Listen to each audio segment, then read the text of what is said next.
Welcome to Smart Parents, Successful Students, the podcast that helps parents like you guide your children toward academic confidence and success. I'm your host, Helen Panos, and I'm here to share expert tips, proven strategies, and inspiring stories that make the journey to school success a little smoother for both you and your student. Well, welcome back to my Smart Parents, Successful Students podcast. I am Helen Panos. I'm your host, and I am, again, the owner of Dynamis Learning. It's a K-12 tutoring SAT, ACT prep company. We do executive functioning. And this is season 15. So exciting. I think I've been doing this over 5 years now. So, woo! The company is 10 years old, started the podcast around COVID time, actually. So since then, we've been rolling them out quite frequently in 10 to 12 episodes a season. But today I have a guest with me. Her name is Adrienne Achille. Achille. It is Achille. Achille. So nice to see you again, Adrienne. I've known Adrienne for quite a while. She is with Expressive Healing, and I'm going to introduce her real quick, and then we're going to get into the interview. So Adrienne's a licensed professional counselor and registered play therapist and owner of a private counseling practice in Marietta. She offers individual therapy services for ages 3 and older, family therapy, and parent coaching for those experiencing emotional regulation challenges, low self-esteem, and challenges coping with neurodiversity. We know neurodiversity is a pretty big topic these days and very important in dealing with strategies. Mm-hmm. So welcome again to our show, Adrienne. I know you've been on my Facebook Live before. Yes. And what I'd like for you to do is start off by letting people know, how did you journey to where you are today? Yes. So I guess we'll go back a little bit of time, but in college, I worked as a gymnastics coach. So I was working with a lot of younger children, really enjoyed working there. And then I specifically worked with a lot of Special Olympics in gymnastics and realized I really loved working with the neurodiversity community. In college, I got a degree from KSU, a psychology degree. And then I realized too, okay, counseling, this is what I really like. I connect well with people. Let's kind of look more into this. I also in college did academic advising. So I worked specifically with psychology students. They'd come see me and we'd kind of try to figure out how to get them the degree that they wanted.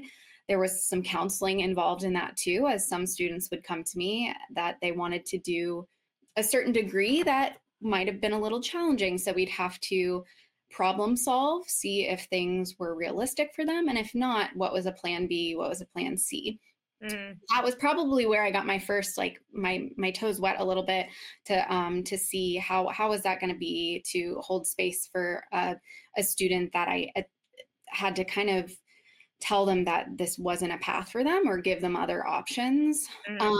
And then once I got that degree, I worked for a school for about a year, and I actually ended up back there. I'll explain that in a minute. But I went to UNC Charlotte for my master's in arts and counseling and a concentration in play therapy. So play therapy is specifically with younger children, ages 3 and usually around 10, but honestly, you can use it kind of across the board, many different ages. And then when I graduated from there, I moved back to Georgia, worked at a couple different private practice groups. I also worked a little bit in day treatment facilities, intensive in-home, and school-based therapies. And then probably the longest that I worked was in a school for neurodiverse kids. So working kind of with a wide range of kids from autism, ADHD to ODD, bipolar disorder, OCD, things like that are some of the students that I worked with. Then I decided to it was time to open up my own practice, and that's how I got here, that I decided that I wanted to Also have a background in art. So I wanted to bring in some expressive modalities as I use play, art, music, movement, kind of getting out of your brain, out of the cognitive, Yeah. into your body.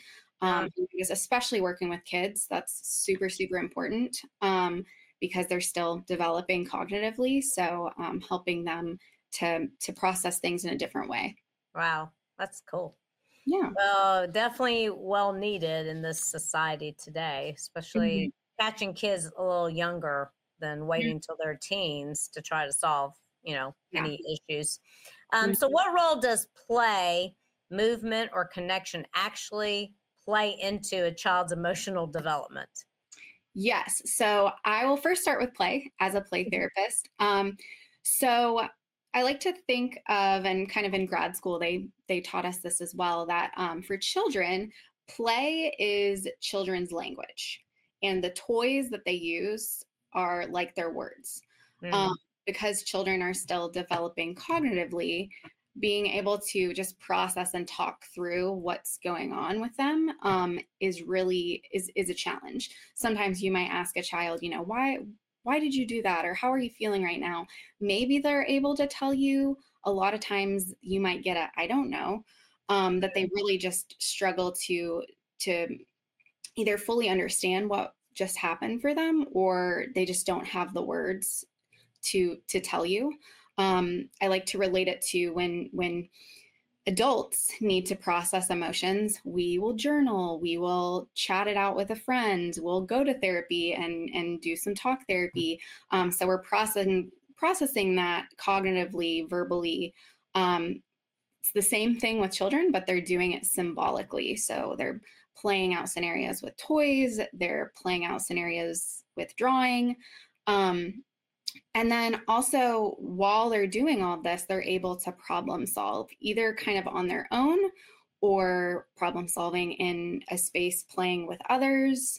mm, Um, they're able to work through conflict if they are playing with other kids, working through conflict, learning empathy, resilience, and then taking risks in more of a safe space. Sometimes it can feel really scary to take those risks in the real world, but when they're in this play space, it feels a little less scary, and they can try something out. mhm. Maybe it didn't work out. Maybe I won't do that in the real world, or try something out. It did work out. And now I feel confident enough to use that and to do that. And another thing I really love about play too is it's accessible. Any child can play. Um, Right. you're using body language, you're using facial expressions, to communicate. You don't have to be able to speak. And I've worked with many kids and adults, even using play therapy, that were nonverbal or minimally verbal, and you can still do the work through that. Um, and then with movement, physical activity is just so great for your brain. So we talked a little Yes. bit about just kind of emotionally, but with movement, you are increasing certain neurotransmitters, one being dopamine, one being serotonin. And this can help boost focus, improve your mood, help lower anxiety. And you're also creating new neural pathways. So Mhm. I always like to get kids up and move. Even doing some cross lateral movement kind of helps Oh, uh, yeah. communicate over each side of the brain. Uh-huh. And again, I've heard that. Yep. you're creating these new neural pathways. So it's just such great, and helps with emotional regulation, helps with Stress. yeah, your nervous system kind of calming. um, and then the connection piece comes in. So as kids are working through and processing in the play their different emotions, um, just like we will journal, and maybe journaling is enough. Maybe, oh wow, now I figured out why I did that thing, why I feel this way, or just kind of getting it all out. Kids can do that on their own through their own play, but sometimes, just like adults, we need somebody else. We need that other person, that therapist who comes in and kind of gives you the mirror to show you, okay, here's some of the patterns that are going on. Let me go even deeper. Let me go even further. That's where, if there's someone else, whether it's a therapist or even a parent that's watching play or engaging with the child in play, that connection piece, that now you're showing them that I am here in your most vulnerable state. I am with you when you're feeling sad, when you're mad, when you're upset. And I see that, I'm reflecting that, I'm helping you move through that discomfort, those uncomfortable emotions. And that's kind of where that connection piece comes in. Wow, that's cool. Yeah, I've heard a lot of that stuff. Of course, I love movement too. I think it's great stress Yes, release. it really is. So when a child is having big emotions, and you might want to define what that is, or behavioral struggles at school, then what is the most important thing parents should focus on first? Yes. So I like to term big emotions as just like anger, Right. sadness. It could be the child that is getting in trouble a lot at school for anger outbursts, screaming, pushing another child, or it could be your child who's crying every day at school, who, the moment that they get dropped off at school to the moment they come home, it just was like a lot of crying. You'll get, I think I was even that child that we had to work through some of the crying. But just those big emotions that are just harder to maybe handle at school. And so I always say connection before correction. Kind of going back to that last topic there about connection, that is so, so important, that your child feels seen. I don't think that, or what I teach, at least in parent coaching, is that if you don't have that connection and they don't feel seen or heard, whatever you do after that isn't really going to do anything, isn't going to matter, because they don't feel seen. Why should a child really listen if they think that, the parent doesn't understand what's going on? So that could look like just identifying their feelings or validating something that was going on for them. Sometimes when I say validation, parents get concerned, because sometimes validation means it was okay that they acted a certain way. That's what validation means necessarily. Validation could be their feeling. I always say that's the easiest thing to go to, is your feelings are always valid. You were really sad at school. Maybe, screaming at the teacher was not valid, or was not okay for them to do, but being sad is okay. So finding something that you can validate. If Johnny pushed his friend at school, and that's the feedback that you get back from school, you might say, I'm sure you must have been really angry to push your friend, knowing that that's a friend. Why would he push? But instead of asking, why did you push your friend, saying, you must have been really, really angry. And that's showing them that you understand that they were mad. And it kind of opens the door for allowing them to talk about it more if they want. They might not totally fully understand why they pushed Johnny, or why Johnny pushed someone else. But it gives them the opportunity to talk about it more. And it may just be a nod that, like, yeah, I was angry. And then from there, you can talk about anger. What is anger? Is anger okay? Anger is okay. And we need to figure out how to appropriately deal with or cope with our anger. Where do you feel anger in your body? There's so many really great books out there that you can read to kids about what anger looks like. There's your monster books, especially when they're younger. Yeah. And of course, the older kids too will come at it at a little bit of a different way, but helping them identify inside what they're feeling, to help them to identify it before it gets to the point of pushing or hitting, and then giving them options. Okay, when you start feeling that tenseness in your chest, here's some options that you can do instead. Maybe you go to the water, ask to go to the water fountain. Maybe you go outside for some air.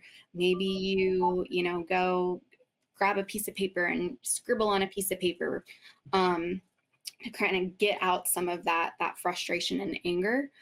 And so it's just really important to be able to validate that first, so that they know that they feel seen, Mm-hmm. so that you're able to then have the conversation. Okay, next time, what can we do? Right. Yeah. No, this is all great stuff. Great advice and strategies and tips. Yeah. So, what is co-regulation and why is it important?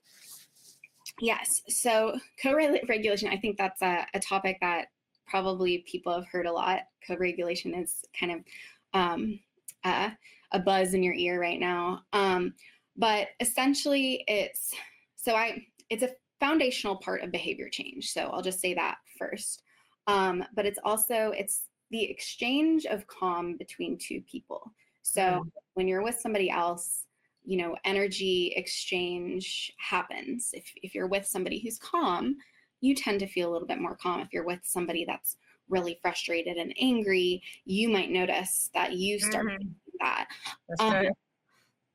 So kind of the challenge there is that if you are with a child that is getting really angry, it will be easy to also get angry. And, if they're yelling, it's easy to want to yell too. But really, all that's going to do is you're just going to get angry, and you're not going to get what you need out of that. And the child is not going to get what they need. So it starts with modeling that calm behavior. If a child is yelling, try to stay as calm as you can and stable. This is a skill that you have to practice. Right. I'll try to push your buttons a few times. Yes.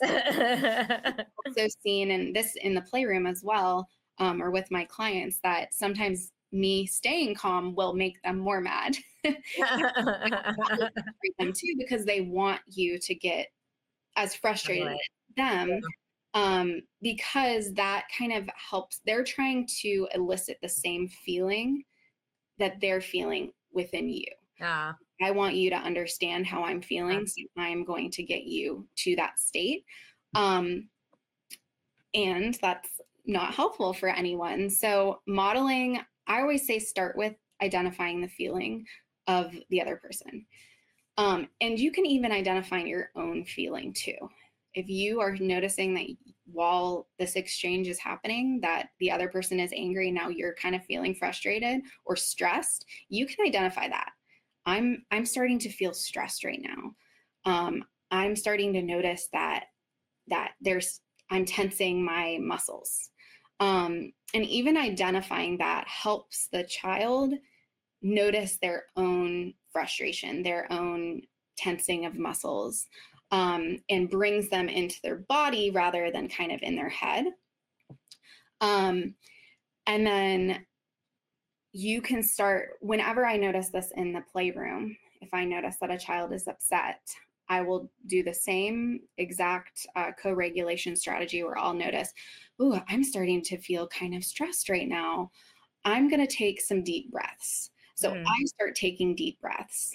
And sometimes a child will pick up on that and actually take deep breaths with me. Sometimes it's just them hearing me take the deep breaths, and it'll take some time and some kind of practice and a repetition of this for them to start doing it. But I have, most of the time when I do this, I will notice that the child's breathing also they match mine. And that's kind of, I think that's the easiest tool to do, is the deep breathing. If you notice that you are getting very dysregulated in this situation, even saying, I need to step out for a moment and take some deep breaths on my own, or get some fresh air, and you're modeling what they can do in a similar situation. So noticing your tone when you speak to your child. I mean, you use this also with partners, really anyone that you're having interaction with. Co-regulation can be used. Just being aware of your body language, your tone, your own breathing, and knowing that repair is more important than perfection. If you mess up, it's okay. There's a day where no perfection here needed. yeah, that, and you notice that you yell one day. Okay, that happened. Identify it, and you can repair. That I think the perfection, when we try to be perfect, we're putting too much pressure on ourselves, and then it just can get even worse from there. So know that that's okay. We're all human. Just start noticing, okay, when I'm in these situations, I'm getting really frustrated. I start wanting to yell, and this is what happens. Or and just as time goes on, the more that you notice these things, the more you'll be able to calm yourself too. Sure.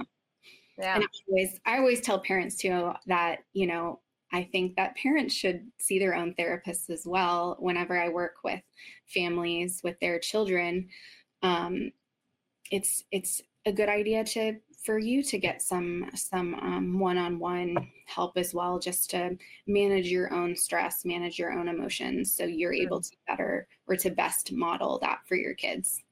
Yeah, that's great information. Great advice again. They always say try to mirror other people's emotions, or just you get kind of build a rapport with someone when you do that, right? Like if they're having fun, or have a cute personality or whatever, and you kind of pick up on that, then you can kind of do the same thing, because then you're kind of mirroring what they like, because that's them. Now, if you do that, then you kind of build a better relationship too. Yeah. So it's kind of this, in some ways the mirroring can be helpful, but then also helping not totally mirror the frustration and the anger. Right, true. Ups, get worse from there. So it's kind of finding that, if we want to use the mirror analogy, like finding a good angle of the mirror that we're still that's a good idea. Mirroring, but also I like that. find a great angle. I like that. A certain angle. That's cool. You're really good. So tell everybody you're offering our audience, I think, a 15-minute free consultation. Yes. So if you're interested in play therapy services or any kind of service that I offer, you can reach out to me through my email for a 15-minute consultation, where we can kind of just chat about what you're looking for. And excuse me, my email is Adrian. Excuse me, I have to get a little water. No problem. Adrienne, which is ADRIENNE at expressivehealing.org. Okay. Excuse me. That's cool. And we're going to have it in the notes so folks can click on it too. But if you're listening while you're working out or walking the dog, then you might be like me, where I want to immediately go type it and go look at the website, right? So definitely there's a place there to sign up for the consultation call. And I would suggest everybody do that, because it's free. And Adrienne's really good at what she does. So definitely give her a call at any point in time, or refer her to other friends, because people are dealing with a lot of things going on in today's society. And there's a lot of our environment's a little tipsy-turvy, I guess I'd call it. So that kind of sparks some other things maybe that you might have never seen before in your child, or some other an aunt, a nephew, a niece, or grandchild. So. Yeah, I also have groups and workshops too. So check out my on my website. I'll post my groups under my group. Oh, cool. Group therapy tab. And so if you just want to try it out a little bit or join a group, there's some offerings there too. Oh, that's cool. Yeah, because that way I would think a little less expensive, but maybe your child's not the type that wants to do a one-on-one, and they're more comfortable in a small group. So that's terrific. Well, thank you very much, Adrian, for your time. I know you're out of your office is in Marietta, right? Near Marietta Square. Yep. So great. Well, thank you again for coming on and sharing your knowledge of therapy and ideas and tips on what parents can do. But definitely reach out for that free call, everybody. Hope everybody has a great rest of your day. Bye for now. Thanks for tuning in to Smart Parents Successful Students podcast. If you found today's episode insightful, be sure to subscribe to the podcast and check out our YouTube channel for even more tips to help your student thrive. Until next time, keep guiding your children towards success.